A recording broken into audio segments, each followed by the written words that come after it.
I was signaling to turn off the music, but I got lights too. I feel a lot of power here. Hello, everyone. Welcome to the SIG Chi Lifetime Research Awards session.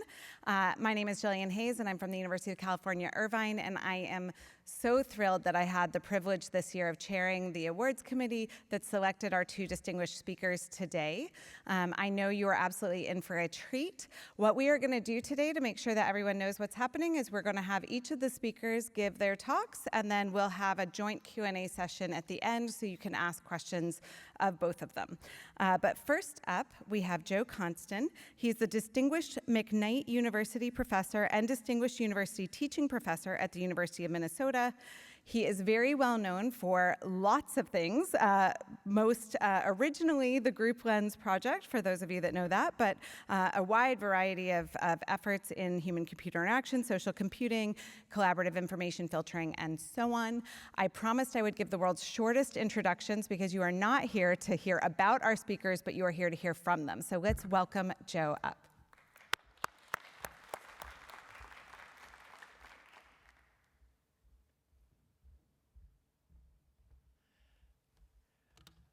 Thank you. I'm going to get through a talk with no equations, no matrices, but hopefully a bunch of reflections and maybe even a few lessons. And the first lesson of the talk is that there was no reason I should have ended up in HCI, and I got here anyway. And so I'm going to start with the beginning of my journey and the few little hints that I might have ended up here, but then the people and the reasons that I got here. So that's where I spent most of my youth growing up. It's an apartment complex called Co-op City in the Bronx in New York. If you were around at a certain time, it was remarkably famous for being one of the largest apartment complexes developed at that time in the world, with about capacity for 50, 60,000 people, not all covered in the photo, but you can find me on the 7th floor at the end of one of those. And what is most important here is that as I was growing up, I was exposed to computers as a bunch of big things with spinning tapes and lights in an office building downtown that my grandmother had managed and knew nothing about the computers, but she managed the building and was able to show me the computers. And then we moved to another place, and I moved to a new school, and they had these desktop-sized PCs that ran BASIC, and somebody gave me the chance to learn to program, and it was cool. As I started high school, this is the old Stuyvesant High School, again in New York. In that high school, in my first year, I got to take classes in Fortran, which is not all that useful a skill anymore. And we had a club that had a team that competed in computer science contests where you would do very HCI-centric tasks, like how quickly can you do math in binary. We're still not being very HCI-centric, but that experience programming and having two parents that believed I could do anything, whether the evidence was there or not, led me to my first job, programming first in COBOL for a bank as a summer job. For those of you wondering, it paid $150 a week, which also happened to be minimum wage at the time. And in the second and third year that I kept that job going during high school, I got the chance to work on the first thing that might relate to HCI. I got to work on one of the early home banking systems. This is a system that if you had an Atari computer, you could buy a cartridge or get one from your bank that would allow you to do things like look up your balances and budget and pay bills online, long before the World Wide Web and long before anybody actually figured out this was useful. We sold this product to banks around the country who attempted to sell it to customers at about $10 a month for the ability to access your bank account from home. But one of the big selling points was this thing was actually usable, and that was a selling point I took with me as we went forward. There's the cartridge, in case you wondered. There probably are still some sitting around. I don't know if you could get them to work on any machines. I went off to college. I went to Harvard University in Cambridge, Massachusetts, and here are two of the faculty there, Harry Lewis and Henry Leitner, who first taught me how to program for real after having done a lot of, well, mostly COBOL, which, if you're not familiar with the language, COBOL is like English if you speak it really slowly. It has commands like add March sales to year-to-date sales. And it was designed to read like English and to program like English. While I was there, they gave me a bunch of discipline. They taught me to teach, which was something that I really loved. And then ACM came in, and as a member, a new student member of ACM, they sent me a booklet, and I don't think they've done this for a long time, with 3 case studies of software engineering detailing the space shuttle computers, one of the bank ATM networks, and the American Airlines Sabre reservation system as studies in complex software systems. And the one that resonated with me was, strangely, the airline reservation system. The interesting point of that is when I went to graduate school at the University of California, Berkeley, I took a course from this guy here, Larry Rowe, who became my advisor, and I took a course on user interface programming more than design, but I think it was just called Introduction to User Interfaces. I give him a lot of credit for teaching that course because there was nobody at Berkeley who specialized in HCI at the time. And he recognized that it was important to do even though he didn't, and went out and started teaching it and ended up advising a couple of PhD students in the area sort of during the time he was migrating from databases to multimedia computing. And on the right, you see the keyboard interface for the Sabre reservation system, and my class project in that course with another student was a Sabre for normal people where you wouldn't have to know these obscure codes. And it helped that this other student's father ran a travel agency and got us access to the system where we could actually try the thing out. Any of you who paid attention know that 2 or 3 years later, this was commonly available, not using our code. But it's that first sign that maybe I was interested in this stuff. And I continued, though with a large interest in programming of interfaces. This was a system we called Picasso, whose main point was you could program graphical interfaces basically the same way you would program procedures in normal code. It was designed to make it easy for the programmer. That was also the work that got me to the first WIST conference I attended in 1991. And at that conference, I met a bunch of interesting people. I'm not going to go through every name on every picture here. You're going to see there's more than 50 of them. But you'll recognize some of these people. And the important thing about this is here I was, a graduate student, making roughly in the same time frame my first and second presentations at conferences. And these folks welcomed me in, and not one of them came to me and said, you know, your ideas are not really very good, though in hindsight, they wouldn't have been wrong. I actually presented my paper the slot after Randy Pausch presented his work on Suit, which was basically saying, how can we make user interface programming easy for everyone? And here I was making it easy for programmers. But they let me discover that there were more interesting challenges while basically just saying, welcome to the community. Even though I had no pedigree, my advisor was both unknown to them and not there.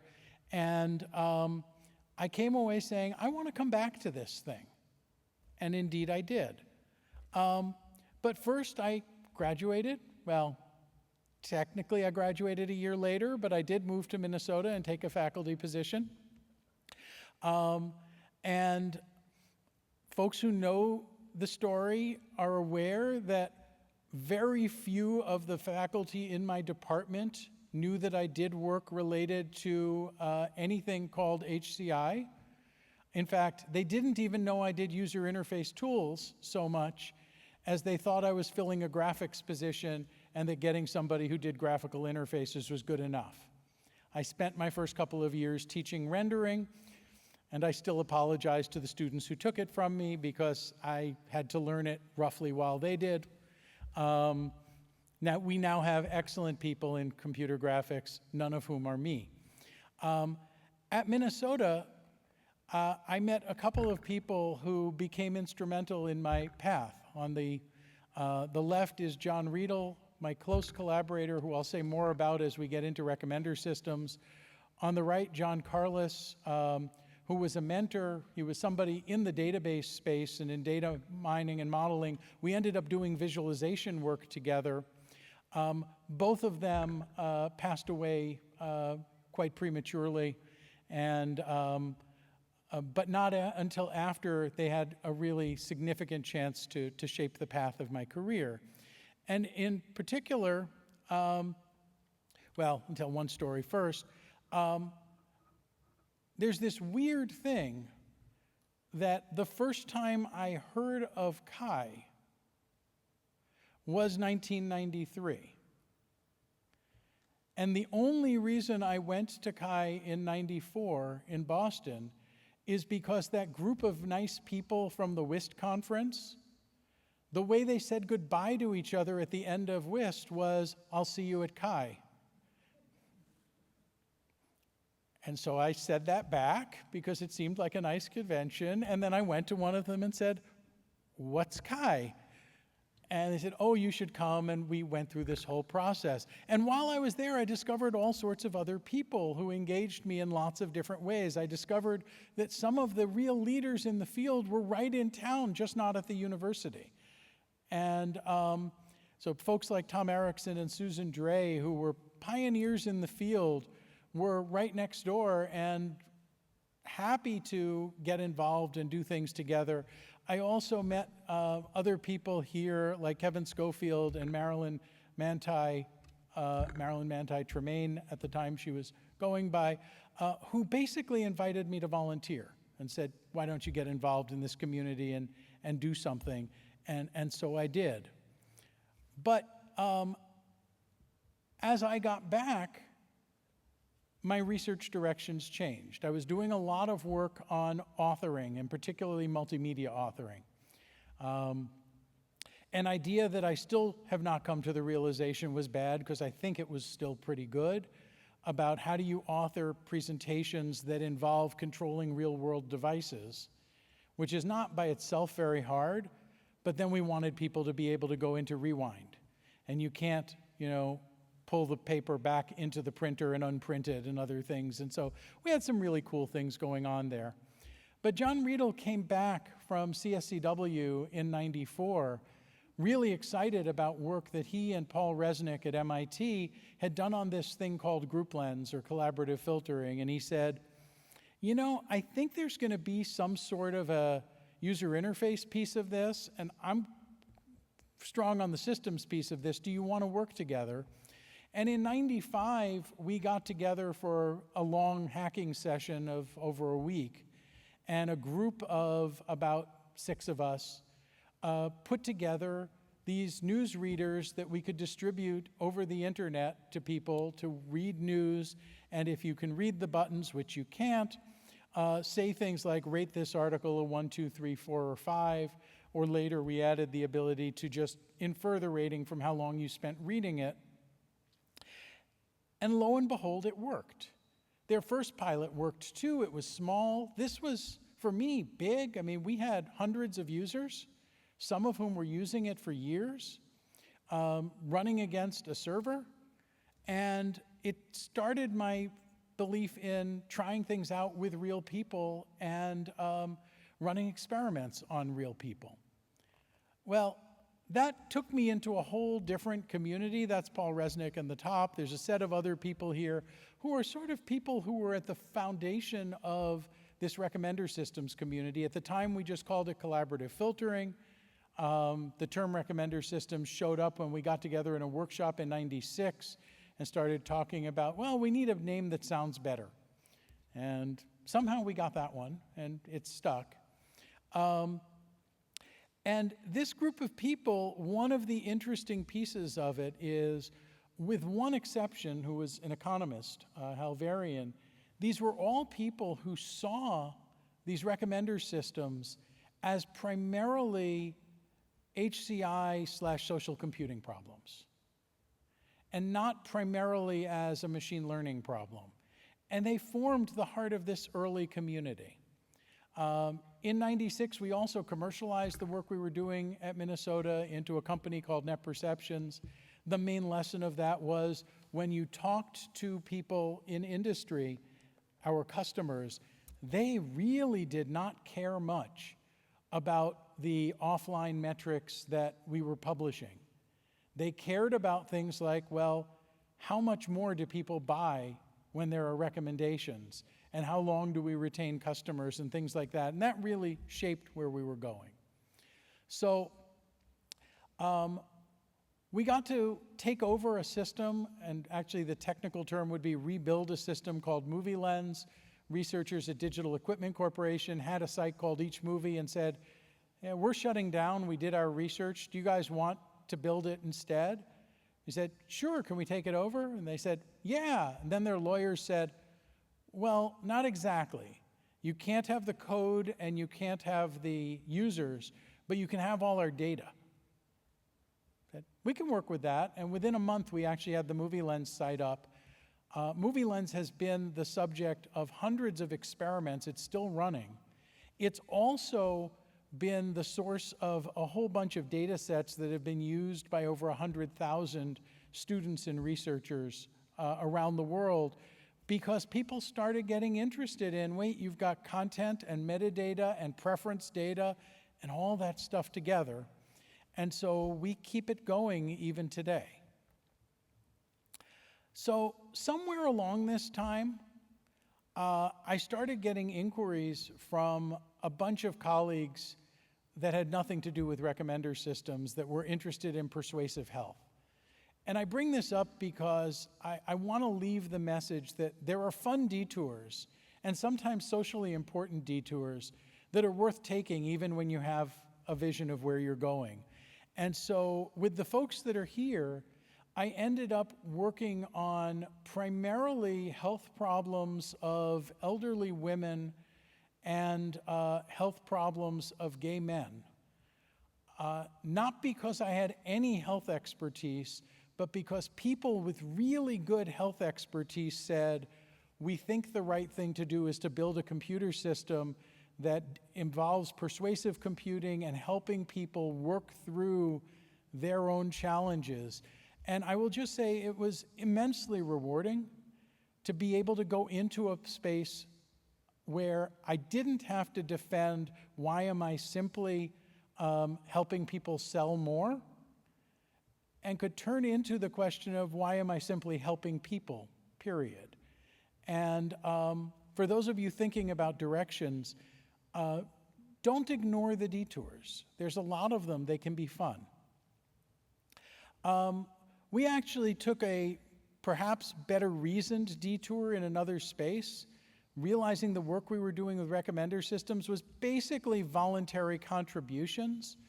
We said, what if we generalize this and look at what are basically online community data artifacts and the properties that lead them to be successful in having good data or not? And in that process, I got to work with another group of really phenomenal people in the field. The short version of the story is John Riedel and I went to Bob Kraut after having struck out with basically our entire psych department, which is hard because it's over 100 faculty, and said, we can't find any psychologists who want to work on these problems. Do you know where we could find some? And he turned around and said, well, how about if I do it? And he brought Sarah Kiesler in, and then we grew this group that worked in that area. There was a lesson there.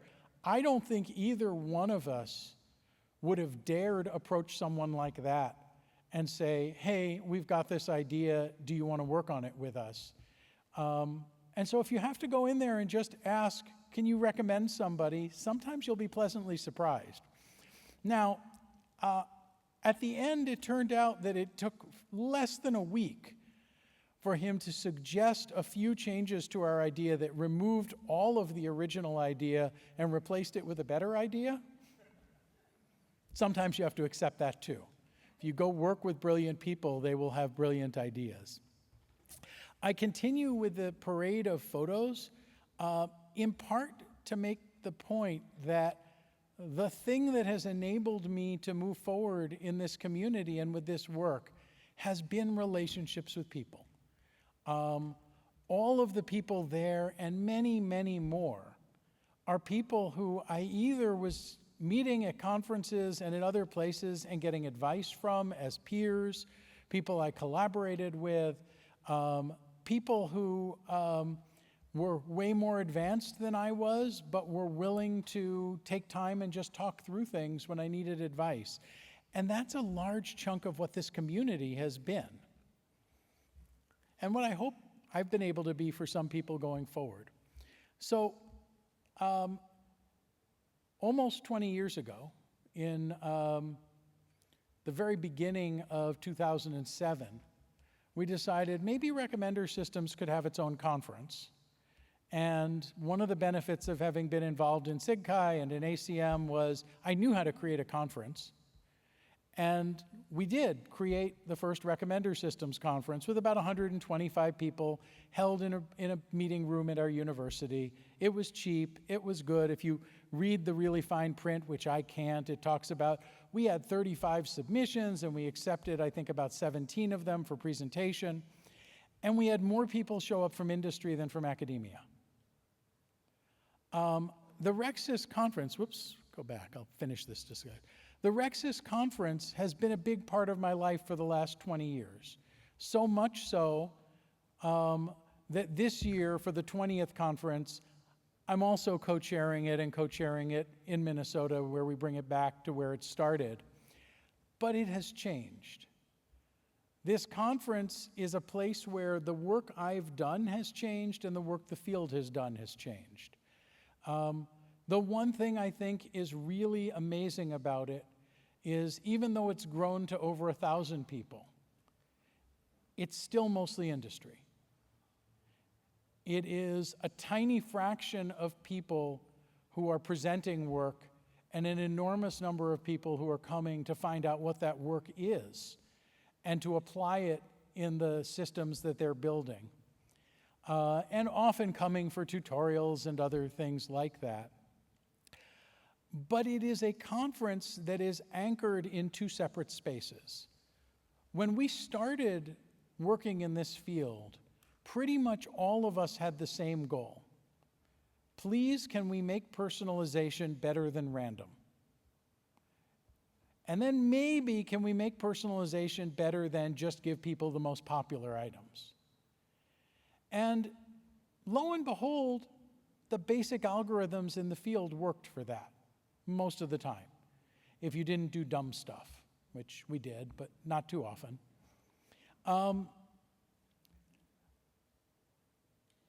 Then commercialization hit, and we all had a very different goal. Can we make personalization real time? Because these beautiful systems we had that worked so well didn't scale at all. And we had companies like Amazon saying, well, you need to be between 1,000 and 10,000 times faster than you are right now. And we can give you some tips. And we had engineers, and we learned to make the systems faster, and we changed the algorithms. And when we started changing the algorithms, one of the things that we discovered was that the metrics were still good, but the user experience got worse.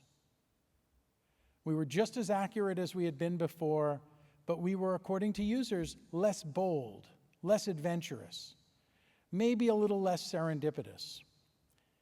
And for me, most of the last 20 years has been going through the question of what can we do to take those user-centered things and bring them back into systems? Because we had some serendipity and boldness in algorithms that don't scale, and now we had to inject it into a generation of basically latent factor, matrix factorization type models, and then after that into other models, and be very deliberate and intentional about it. And that involved user studies and many other things. And this field has always been this tension between the people who are very user-centric and the people who are very data and machine learning-centric. Without the machine learning people, we never would have gotten it to be fast and remarkably efficient at optimizing certain goals, but it also wouldn't be very good to use. And that's where we still struggle. So as I move towards wrapping up and telling you what the latest thing I'm doing, I do want to show you a bunch of my former students. They are the people, whoa, not that fast. They're the people who did the lion's share of the actual work. There's a couple who are not there who prefer not to have images up. We now have in this group, besides me, 4 other regular faculty at the university and a teaching professor in the university who still does research despite the title. And they're phenomenal people to work with. Lauren and Lana and Stevie and Harmon are amazing at their willingness to view this as a collective effort in which each of us has our own goals, but we know by working together we make this stronger. And Daniel has, on the one hand, taken over some of the hardest to teach courses that we offer, while being the engineer who keeps all of our infrastructure up and running, which is also pretty impressive. But that leads me to the last thing that I'm working on and what I've been doing for the last several years is trying to bring experimentation up in this recommender system field. One of my PhD students went out and did a survey and looked at the top papers in recommender systems decade by decade and found that if you look in the 1990s, almost everybody built a system and tried it on users. By the late 2000s, 2007, 2008, some people did that, but mostly people built an algorithm and tested it on a data set. In the last decade, the number of people who built systems and tried them on people has gone down to almost 0. There's 3 or 4 groups around the world that do that routinely. We were one of them. And I got together with a bunch of other people who are HCI people in recommender systems, and we said, let's build a system people can experiment with without them having to build their own system. That's what this idea behind PopRocks is. It's a personalized newsletter, which is, as a product, completely uninteresting. But as a research platform, what shows up in that news depends on who's running a study and who's in what study. And so you can come in and say, ooh, I want to pick different articles based on the profile data you have. Or you could come in and say, I want to take natural language processing and rewrite the headlines. One of our students did a study saying, can we get people more interested in global news if we rewrite the headlines to relate it to stories they've read about in their own country? Just sort of cool. The short answer is not in a lasting way with that intervention, but they were able to run a study on people to do that. And that's a big part of what I'm thinking about as my goal and sort of my continuing legacy is to try to get more people focused on the problems of experimentation and trying things out with real users. This is the Pop Rocks team. It is spread across 5 universities, and some of these are faces you may recognize. Some are certainly ones you would not, including one person who is more closely related with journalism and recommender systems than with the HCI community, though dabbles in the space. So I want to end with some notes of thanks. First, to my family. That's my wife, Ellen, and my 2 sons, Ben and Sam.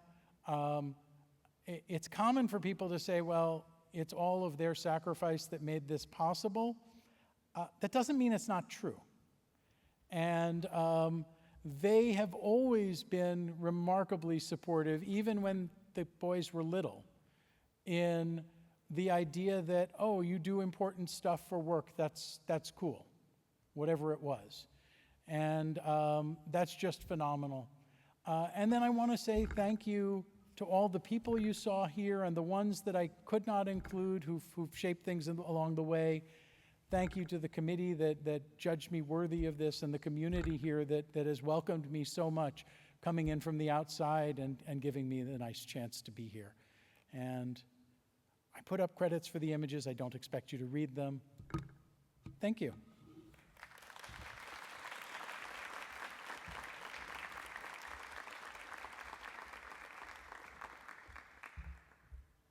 Thank you so much, Joe. And as a reminder to our audience, we will have Q&A at the end after our second speaker. So next up, we have Lori Craner, the Director and Bosch Distinguished Professor in Security and Privacy Technologies, the Forest Systems University Professor, and the Director of SciLab Usable Privacy and Security, all at Carnegie Mellon University.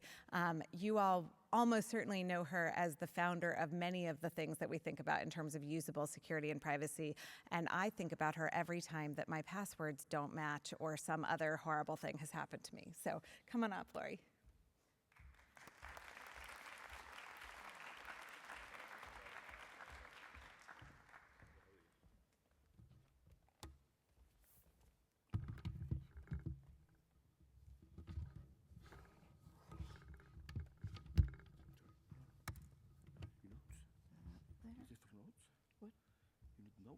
I need that, yeah.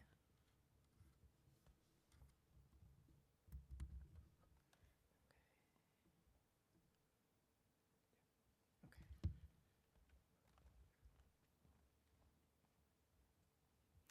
Well, good afternoon, everybody. First, I want to say thank you.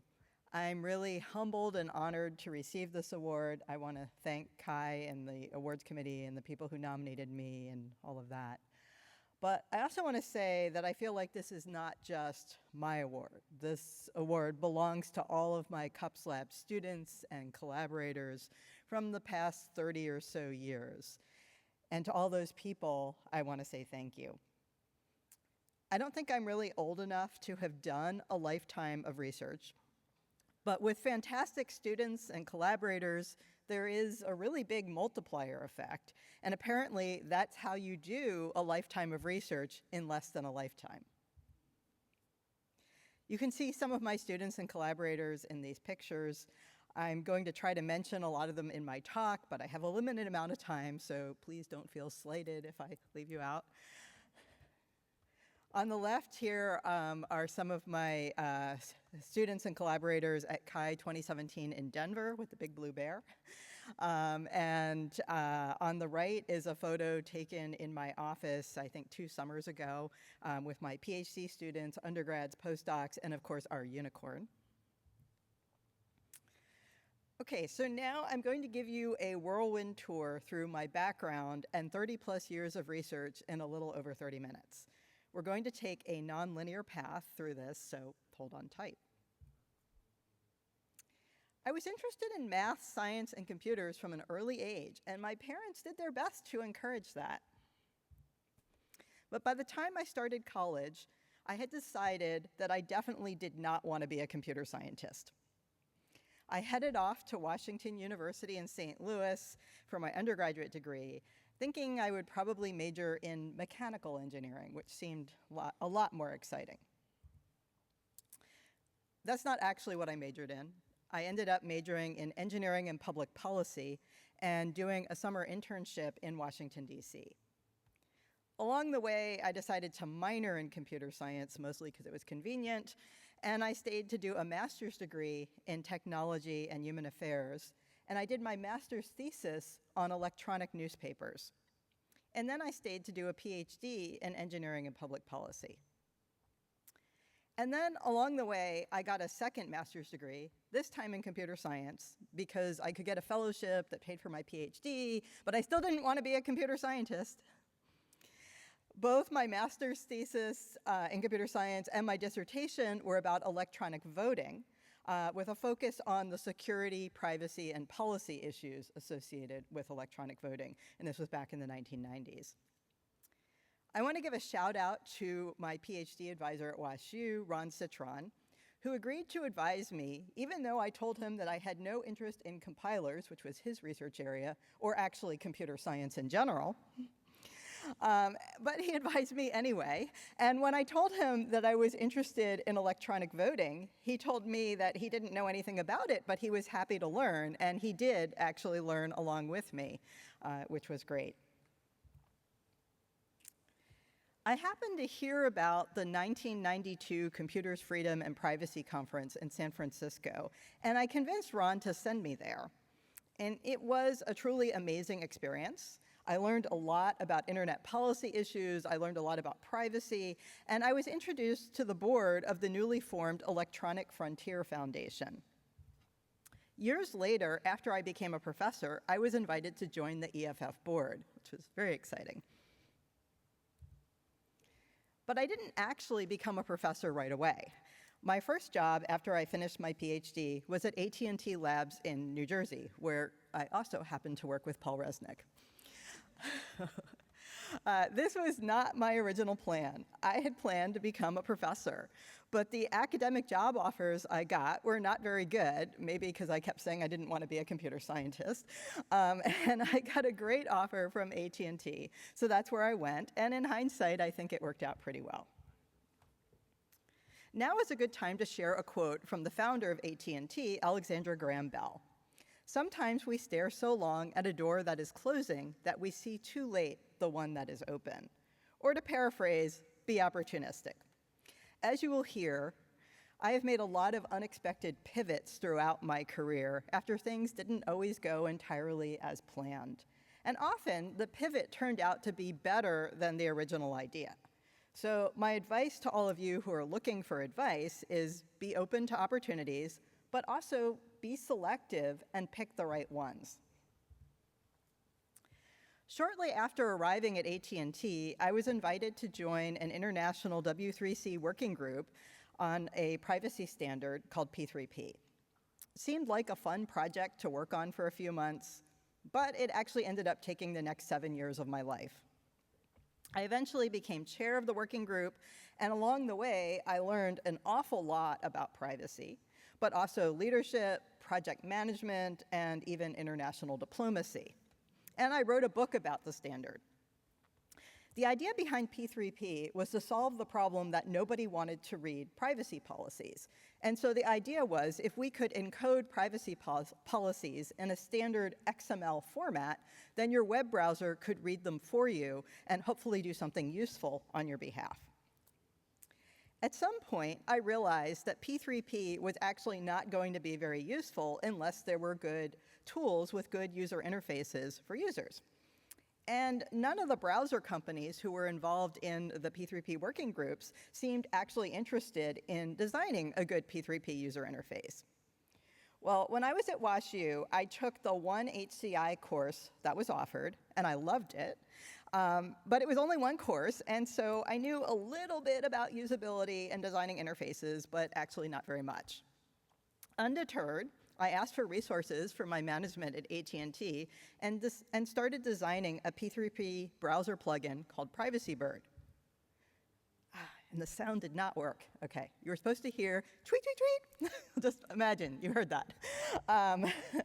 Okay, so the way this worked is when you went to a website that had P3P, your web browser would automatically fetch that XML, analyze it, and if the site had a good privacy policy that matched your preferences, you'd get a green, happy tweeting bird in your browser window. And on the other hand, if you went to a website with a bad privacy policy, you would get a red angry bird that sounds like a crow in your browser window. I had a lot of people try this out, and the thing I got the most feedback on was the sound effects.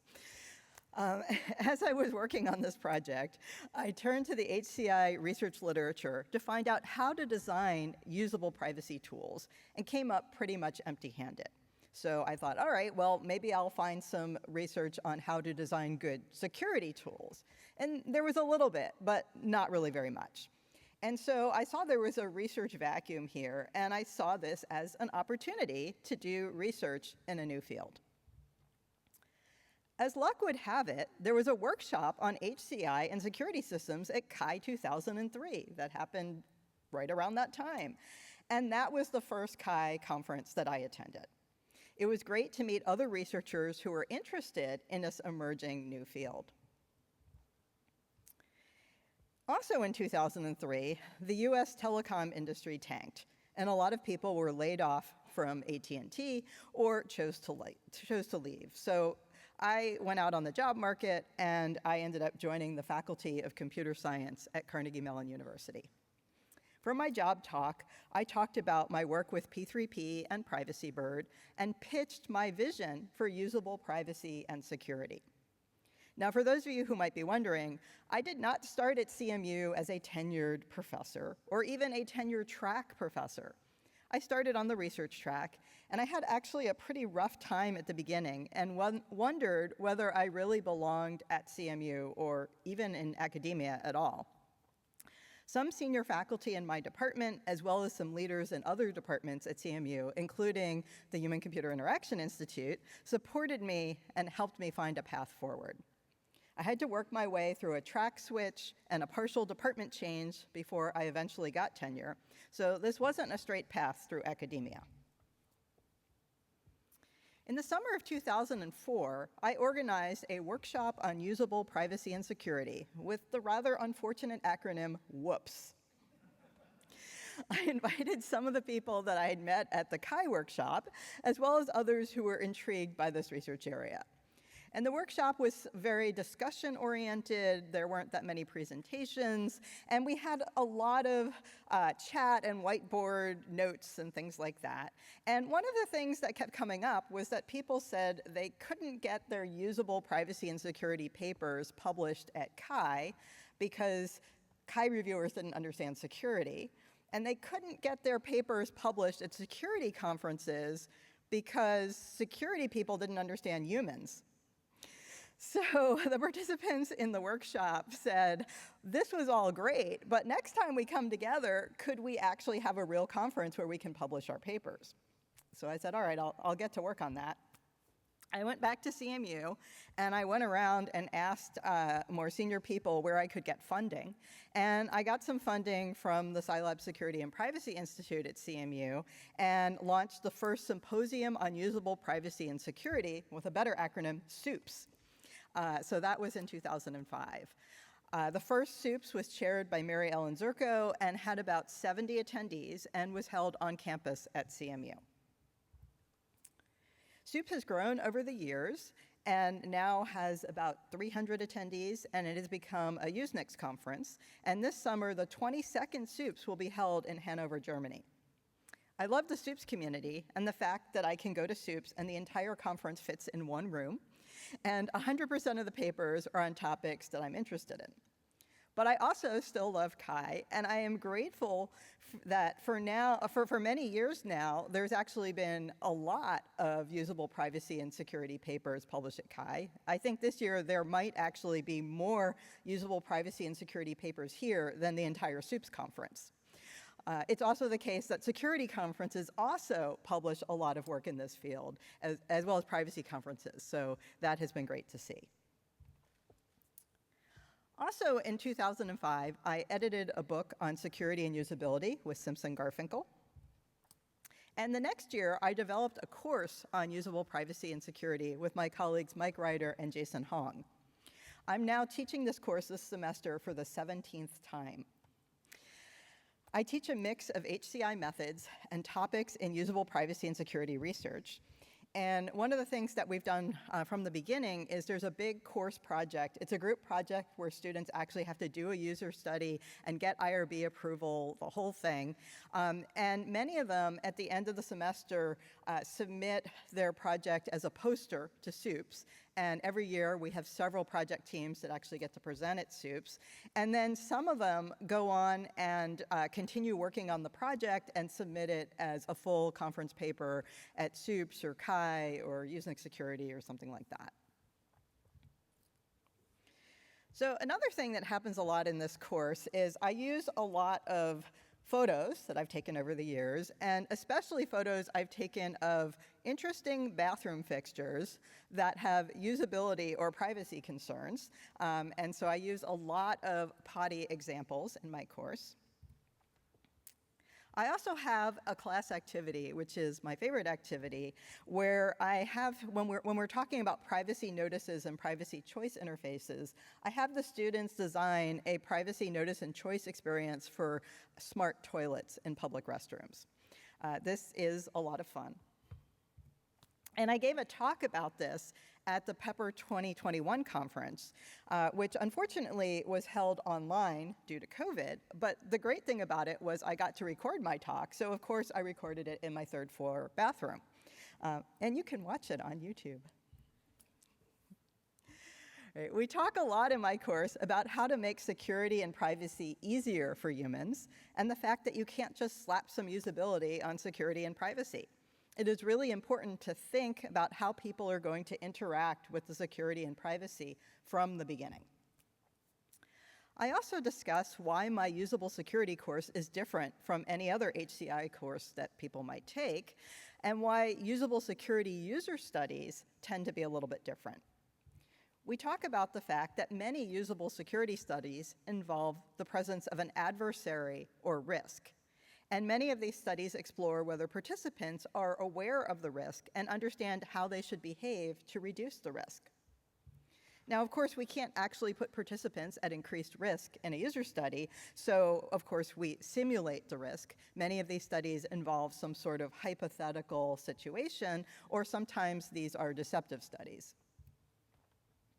Okay, with that background, I want to talk to you about my research. All right, there's no way I can tell you about all of it. So I've narrowed it down to 7 topics, and we're going to go through them really fast. We're going to talk about access control and policy configuration, privacy decision-making, phishing, scams and security awareness, warnings and security dialogues, passwords and authentication, privacy notice and choice, and the art of privacy. Okay. So here are my first 7 PhD students in 2008. I think actually Patrick Kelly was taking the picture, so he was in the room. Standing at the board is Rob Reeder, one of my first students, and the one who got me interested in research on usable access control. So Rob was looking at problems caused by rule-based access control interfaces in Windows XP. Yes, this was a while ago. He had the insight that users had trouble figuring out the effects of policies when they had to look at them one rule at a time, so they didn't know who had access to which files. So he decided to design an interface that let users view the whole policy rather than just a list of rules. So in collaboration with my colleagues Mike Ryder and Leo Bauer and my student Cami Vanier, Rob designed an access control interface that he called expandable grids. And the grid showed the files and folders on the y-axis and the users and groups on the x-axis. But because file systems are much bigger than this, it was expandable. So you could view just the folders and groups, or you could expand it and see the individual files and users. And the way it worked was if everybody in a group had access to an entire folder, you saw a green cell. And if they didn't, then you saw a red cell. But if it was mixed, some people had access or they had access to some files, you saw a yellow cell. And if you saw a yellow cell and you cared what was going on underneath, you could expand that row or column to find out who didn't have access or which file you didn't have access to. So this worked pretty well. And then we thought, well, what if you want to change the access? So we decided to implement a direct manipulation interface where you could go and just click on that red cell that you wanted to give access to and make it green. But this has consequences. So you may end up with a conflict where a user is in multiple groups and their cell would be red in one and green in the other. Now, do you give them access or not? And so we spent a lot of time thinking about the underlying access control rules and how to translate them into a user interface that would actually make sense to people and not cause them to inadvertently make mistakes and either give or deny access to people who shouldn't have it. Expandable grids worked really well in our user studies. It was never really adopted, but recently we found a new use for it, which I'll show you at the end of this talk. Okay, another early project I worked on at CMU was a continuation of the Privacy Bird work that I'd started at AT&T. We developed a search engine so that you could search for websites that had good privacy policies as evaluated with Privacy Bird and the P3P standard. So we wanted to test whether showing privacy meters in the search results would influence purchase behavior. And this was work with my colleague, Alessandro Acquisti, who's a behavioral economist, and with my students, Serge Egelman and Janice Tsai. So we did a lab study where we asked users to use our new search engine to make some specific purchases that we assigned them. We randomly put participants into conditions where they either saw our privacy meter or the same meter, but it was labeled handicapped accessibility or no meter at all. And we had people visit real websites, use their real credit cards, make real purchases. The only thing that was controlled by us was what search results they saw. And we set it up so that the first result they saw, the one that people would usually click on, had the worst privacy, and the fourth one had the best privacy. And the first one also had the lowest price, and the best one had the highest price. So what we found is that with no privacy information, people were most likely to just click on that very first cheapest link, even though it had bad privacy, because they didn't know that. But if we gave them privacy information, they were more likely to go down to that fourth link that had better privacy. So then we ran another study where we did the same thing, but we added some new conditions. And this time we said, what happens if we don't tell them about privacy in the search engine, but when they click on a link, they get that privacy meter at the top of the website that they're visiting? And what we found is that the effect completely disappears if you take the privacy meter out of the search engine.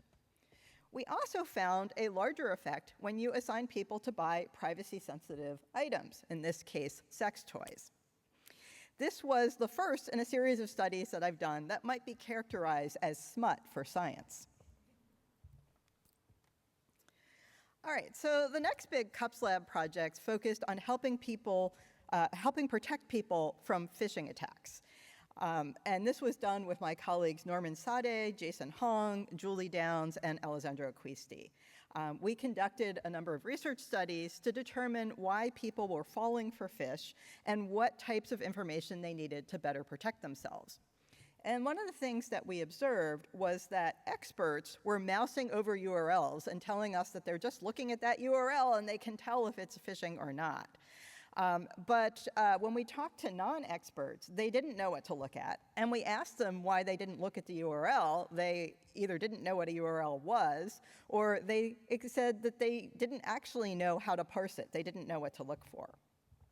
So my student Steve Sheng built a game called Anti-Phishing Phil that was designed to teach people how to parse URLs, but in a fun environment where you swim around and you're a little fishy.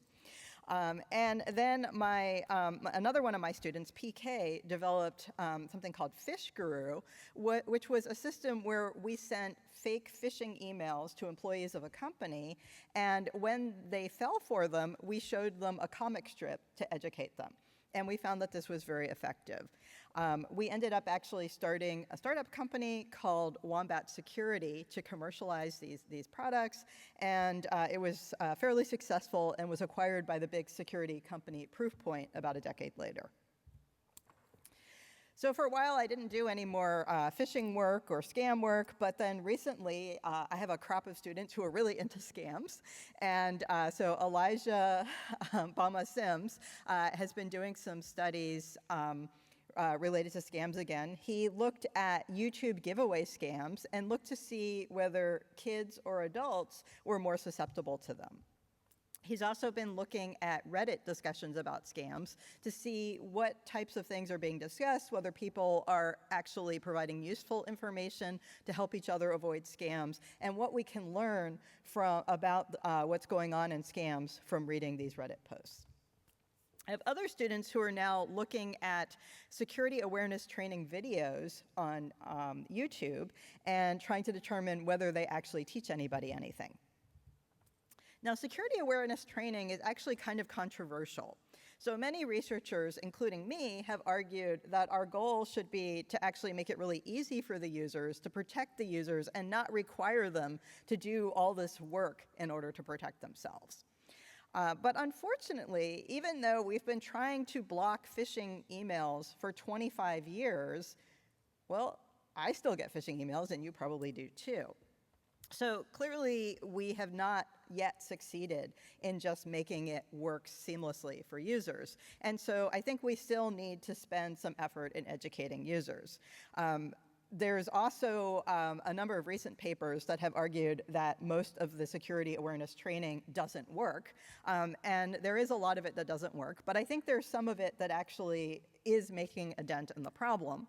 I think we have to continue to iterate and evaluate, because I think what works today or what worked 15 years ago may not continue to work, and we have to evolve over time. So another approach to phishing protection is warnings. And warnings are also a little bit controversial because they're not really a great solution either. Both in the physical world and the digital world, we'd rather just fix the problem than warn people about it. Now, the problem with warnings is that when we do have to use them, because we can't fix the problem, users tend not to pay attention to them anyway. And so back in 2008, we did a study using 3 popular web browsers of the time to see which ones people would actually be more likely to pay attention to the phishing warnings and how we could maybe improve these phishing warnings.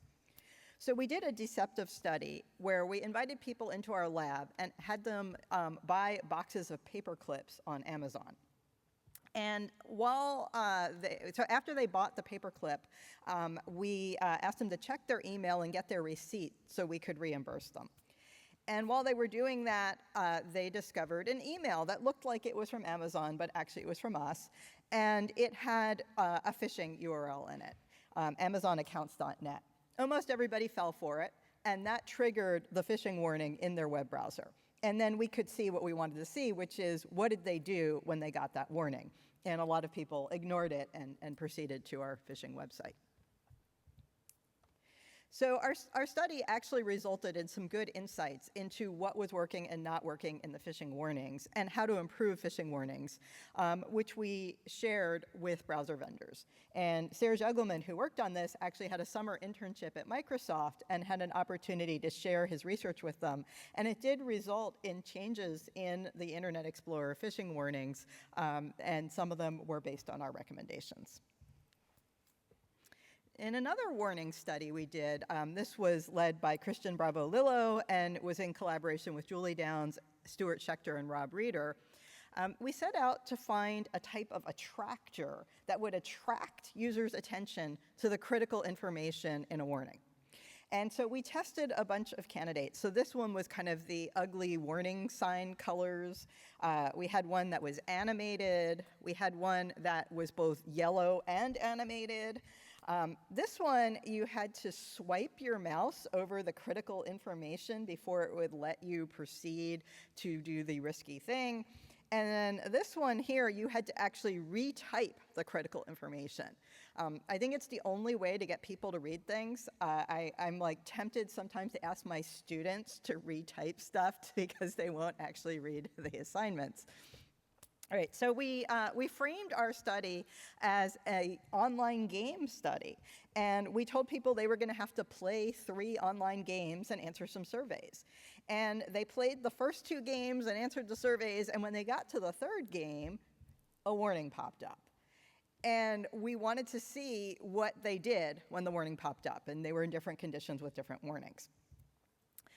So what we found is that for the most part, they actually ignored the warning, but that typing warning actually worked pretty well.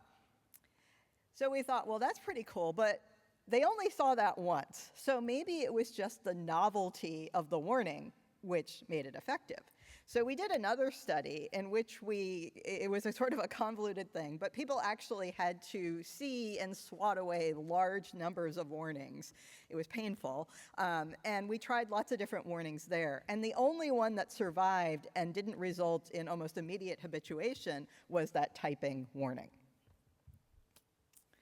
All right, let me switch again, and we're going to talk about passwords. So how do you create passwords? Well, a lot of people use their birthday or their dog's name. That's not really very good. A lot of websites now have policies to try to prevent that, and they all seem to have policies that are a little bit different. About 15 years ago, my students and I wondered, well, which policy should we give people? What is the best way to get people to create strong passwords that they might be able to remember? So we went and read some standards, and we read the guidelines from the National Institute of Standards and Technology, NIST, in the US. And we're surprised to find out that the NIST guidelines were not based on data. They said, unfortunately, we do not have much data on the passwords users choose under particular rules. And so we saw an opportunity here. We thought, well, let's just get some data on passwords, and we'll solve this problem. A lot of people worked on this project, including my colleagues Nicholas Christen and Luyo Bauer, and a whole bunch of students, including Rich Shea, Saranga Komanduri, Patrick Kelly, Blaise Ur, and a whole bunch of others. We actually worked on this for 10 years. Because it turns out it's not that easy to get password data, and this was not an easy problem to solve. We did a whole bunch of studies. Most of them were using Mechanical Turk, and they all worked this way. We would ask people to choose a password with a password policy we randomly assigned to them, and then they had to take some surveys, and then they would come back and enter their password again, and then we would email them a couple days later and have them come back and try to enter their password again and take some more surveys. And we measured a whole bunch of things. We had a bunch of usability metrics where we looked at how many attempts it would take them to create or recall their password. We also surveyed them on things like, how fun was this? How frustrating was this? Right? And then we also had strength metrics, and our main strength metric here was what we called guessability. So how many guesses would it take a sophisticated attacker to crack your password? And we actually built a tool in order to measure that.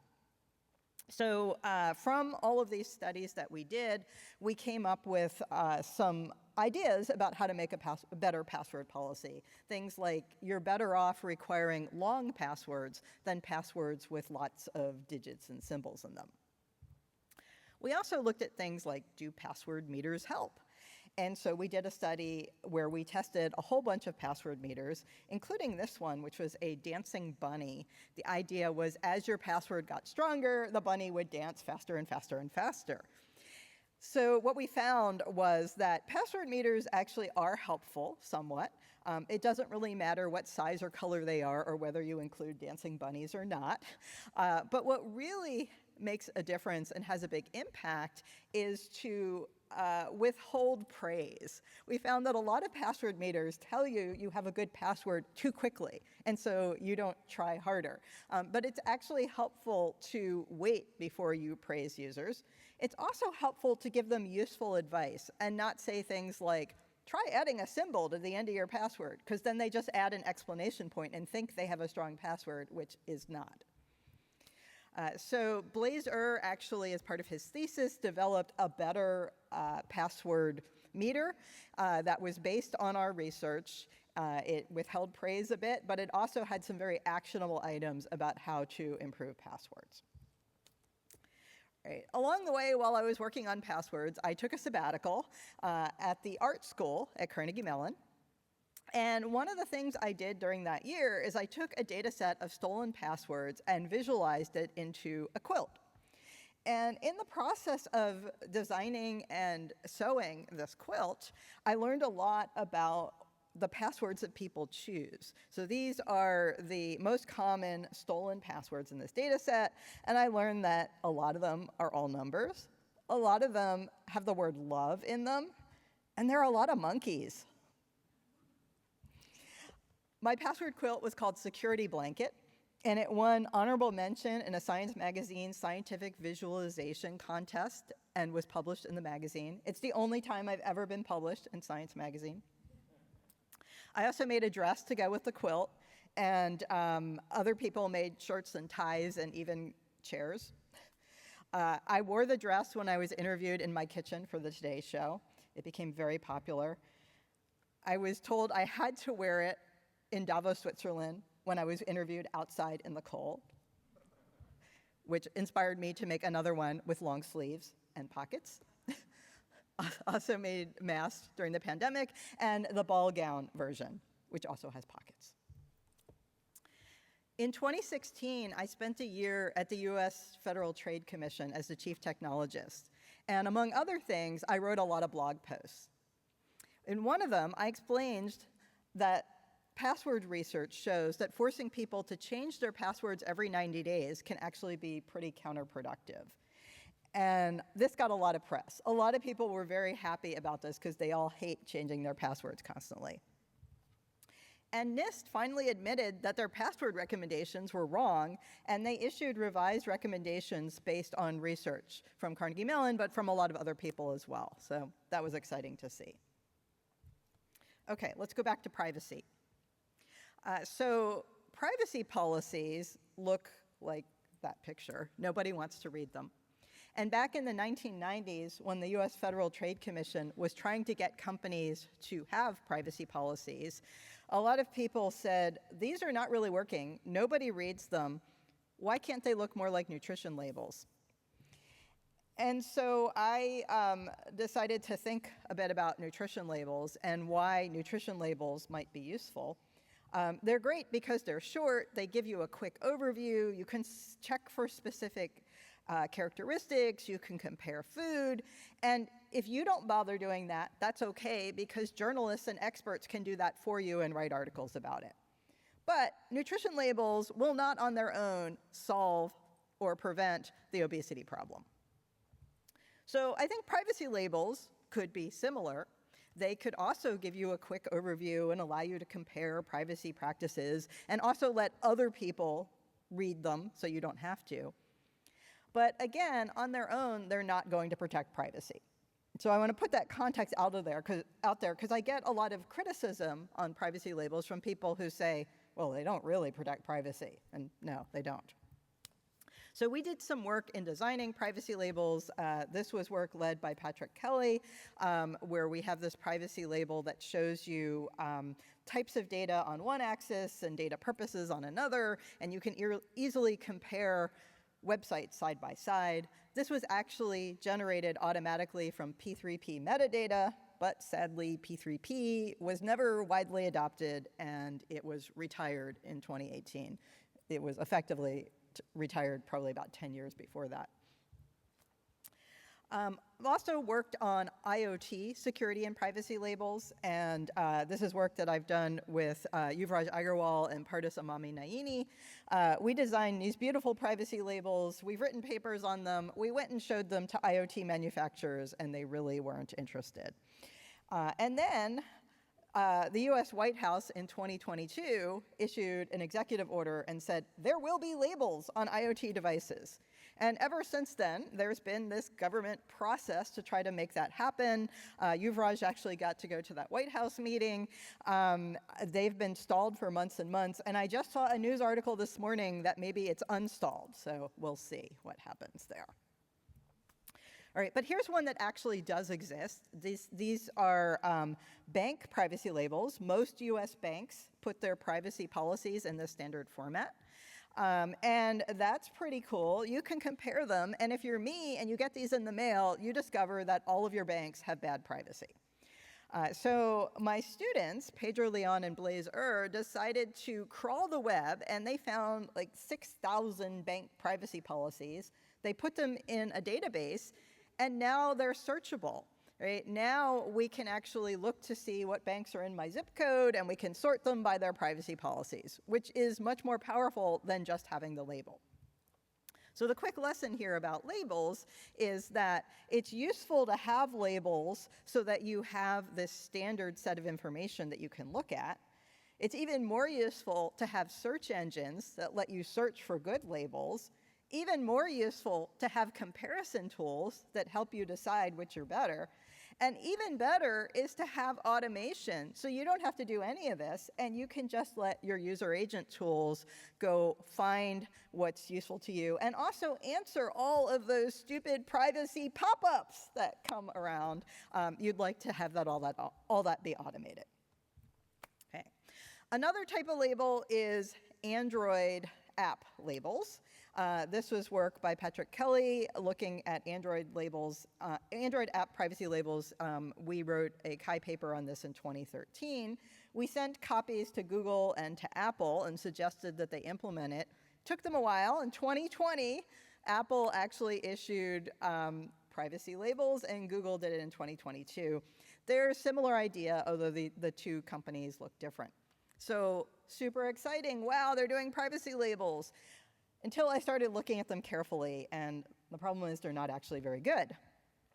We've written 3 papers on why they're not very good. Other people, including some in this room, have written more papers about why they're not really very good. They're confusing, they're long, there's a lot of scrolling, there's vocabulary users don't understand. So we decided to try to redesign the iOS label. So we went back to the idea of the website privacy label, and we mashed it with expandable grids.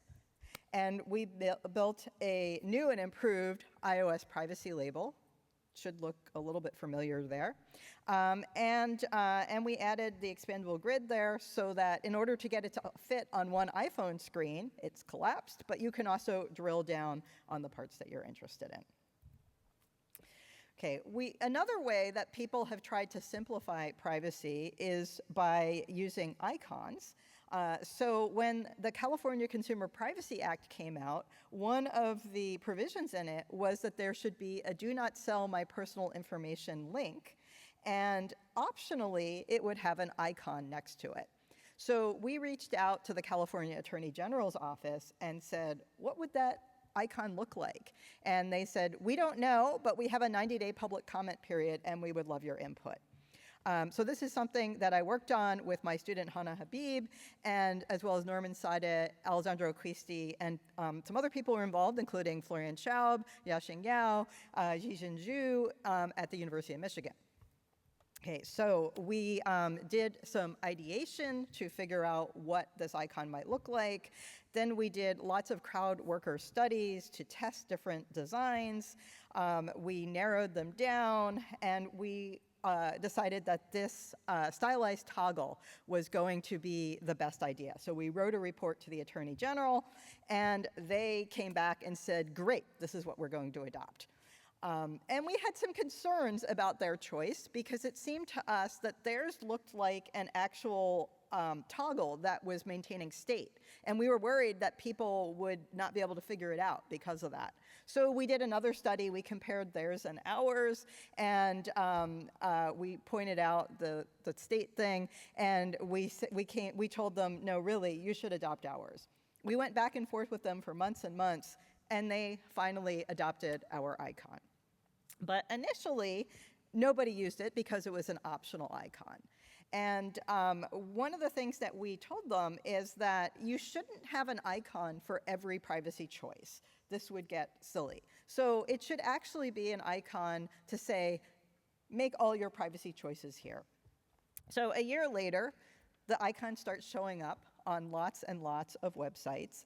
And we wondered, why did this happen? Well, the state of California decided to require more privacy choice links.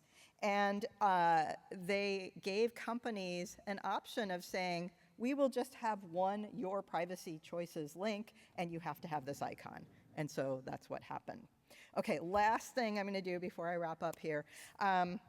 Privacy, the art of privacy. I did a project called Privacy Illustrated where I went around and asked people to draw pictures of privacy.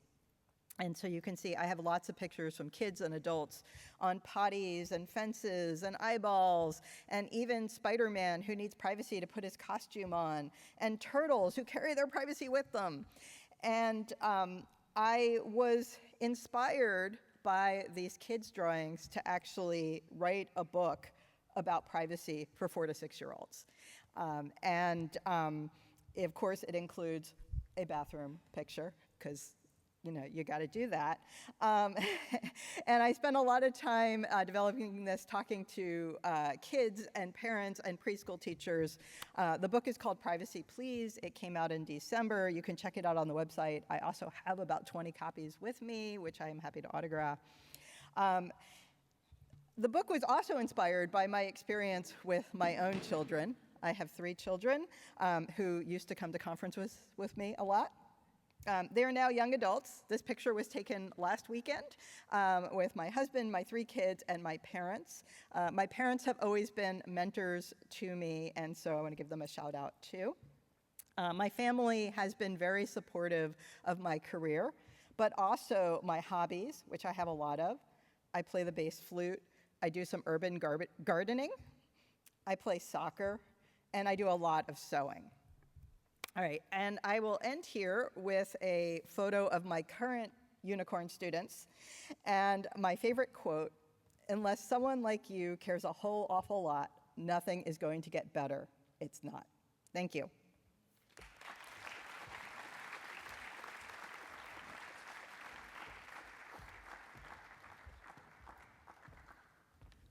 Okay, we are hopeful that the mics over here work and that our student volunteers are running around in this giant auditorium with microphones so that you can ask some questions of our very distinguished speakers.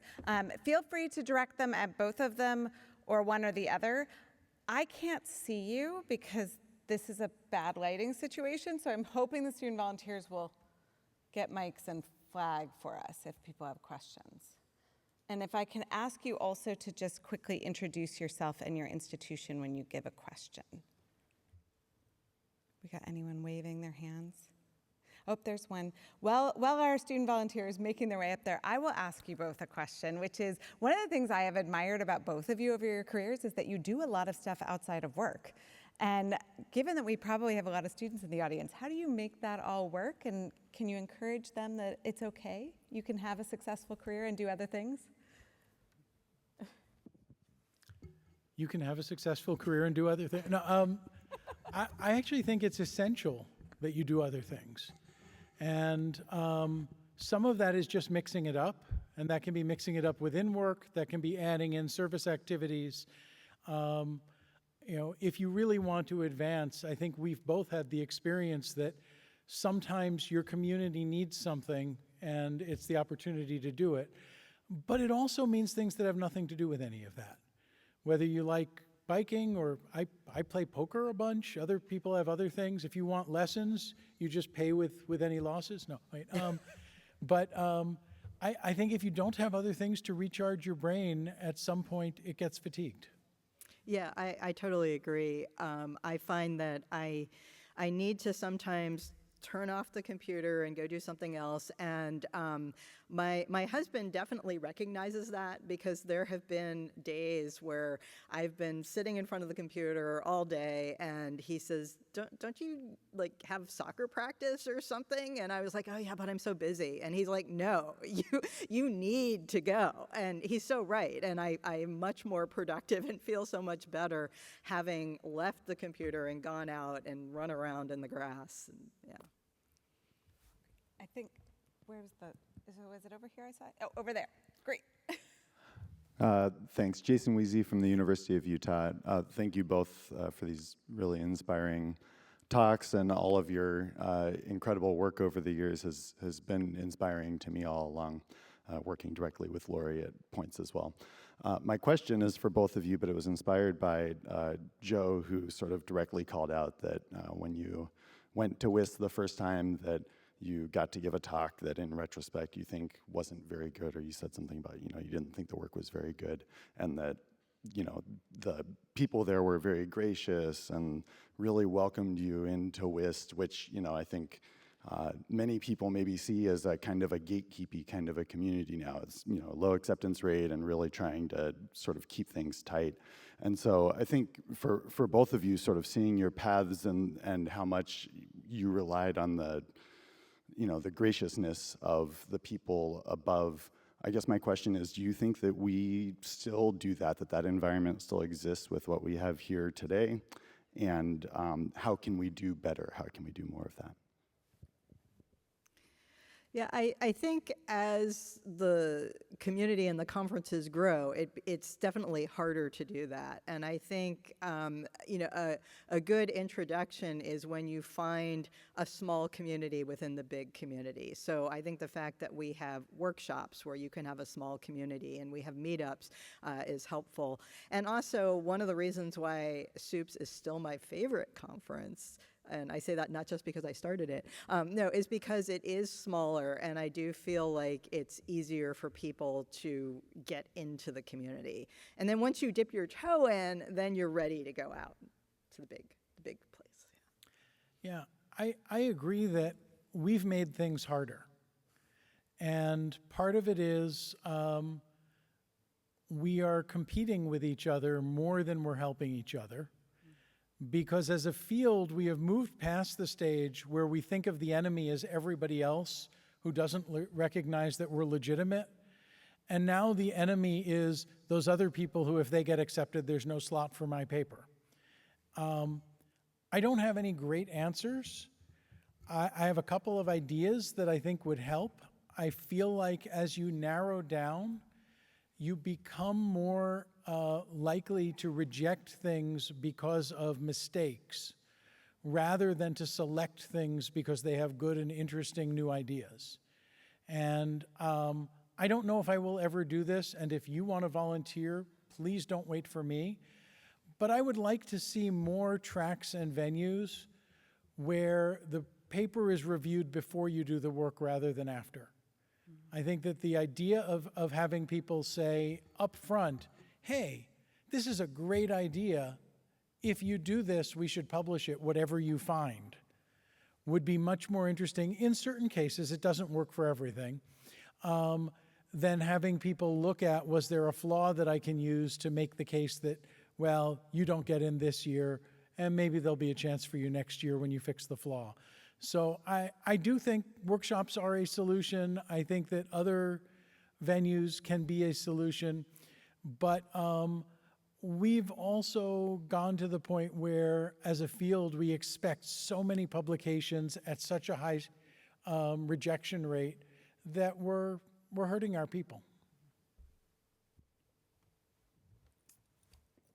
Over there, yes. Hi, I'm Ushna from the University of Iowa. Thank you so much for the insightful talks. I have my question from Laurie. So during your entire career, if you were to find any research findings that conflicted with, let's say, the practices that were being done by policymakers, by companies or regulators, and they conflicted their standard practices, what, in your opinion, was the biggest difference or like the biggest thing that you did to actually change those practices? Thank you. So I don't have a rank ordering, but there definitely have been many cases where I disagreed with current practice by either companies or the government. And so, you write your research paper, and then there's a time where you naively believe that because you are a scientist and you documented this, that everybody will see that you're right. And then you realize that actually nobody cares, but that there are ways to then take your scientific results and package them in a way that maybe there's a chance that those making policy will listen. And I think, in the public policy realm, I've had some good success with, you write the 1 or 2 pager, you find the staff to the policymakers, you go talk to them about it, you try to figure out how this might be something they can use. Similarly, you can go to companies, to standard bodies. I've had a lot of failure that way. It usually doesn't work, but every now and then it does, and you get something through, and then it's very exciting.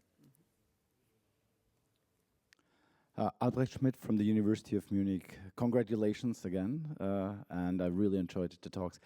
I want to follow up on the community creation. You both have a really sort of shaped communities with conferences.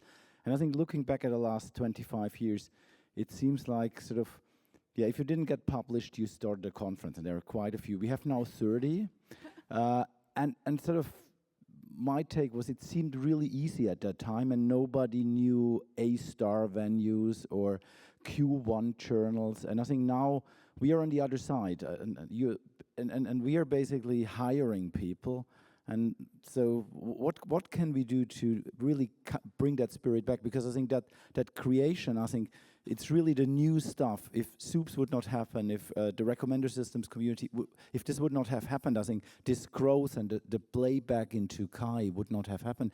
How do we make this? Because I think you got jobs, many of the people in that generation got really good jobs with basically starting their own thing with high acceptance rates, but new stuff. How do we get this back?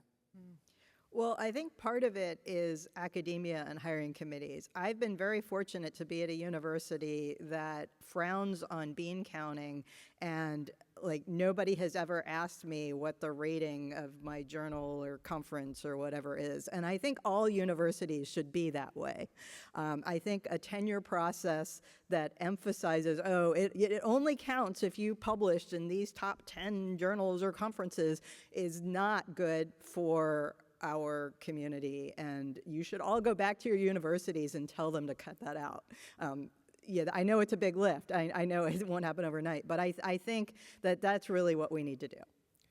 Yeah, I think, it's an interesting thing. We didn't create the Rexis conference because people couldn't get papers published. We created the Rexis conference because there were getting to be 2 and 3 workshops a year at different conferences every year. And it became too much travel, too much time, and too much expense to keep up on what was going on in the field. And we said, we really just need to get everybody together at the same time, and not this subgroup here and this subgroup there. When we started it, we were very mindful of the fact that if our acceptance rate was too high for long, it would not help people who were trying to count this. We knew the first year we had to get people in the door. By year 2, we were back at the sort of normal acceptance rates of better conferences in the field because we knew we would have to do that. I hate that we're focused on that. I mean, maybe the right answer is we now have generative AI. We can make all of our conferences 10% acceptance by just generating 90% junk and rejecting it quickly. But I do think that, yes, there's a cultural problem. I think it starts sooner. I don't think the problem is that people are expected to have a handful of top articles. I think the problem is that people are expected to have a huge number of those, and that if we were judging people based on, you're coming up for tenure, show me 3 or 4 things that mattered, we'd be in a lot better shape.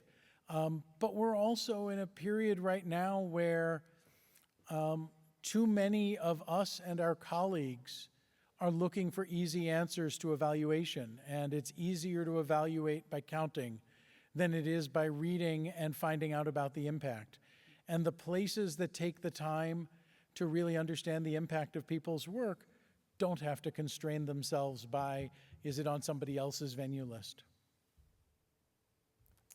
Well, we are right at 6, so I'm going to take the last question because I've got an SV waving at me from the top row there, and then we'll wrap up. Hi, thanks for your talk. I'm Chi Zhao from University of Maryland, Baltimore County. So I have a question for Laurie.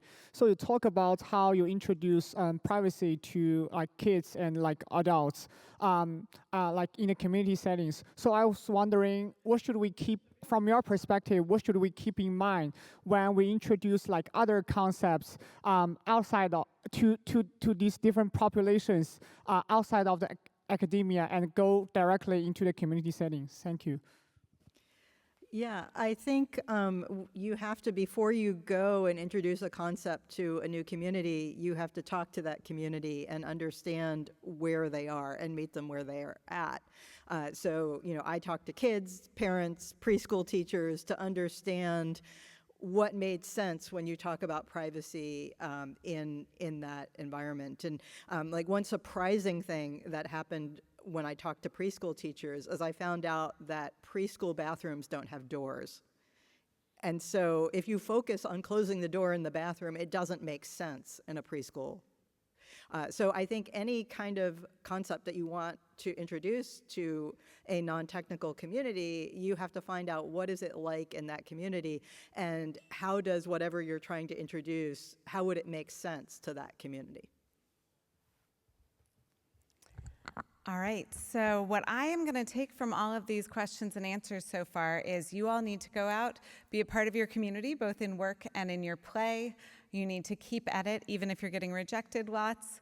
Create the communities, whether it's conferences, symposia, workshops, or whatever that you might like. And please do not generate so many papers that we have a 90% rejection rate through Gen AI. But with all of that, let's give a big round of applause to our amazing award winners again this year.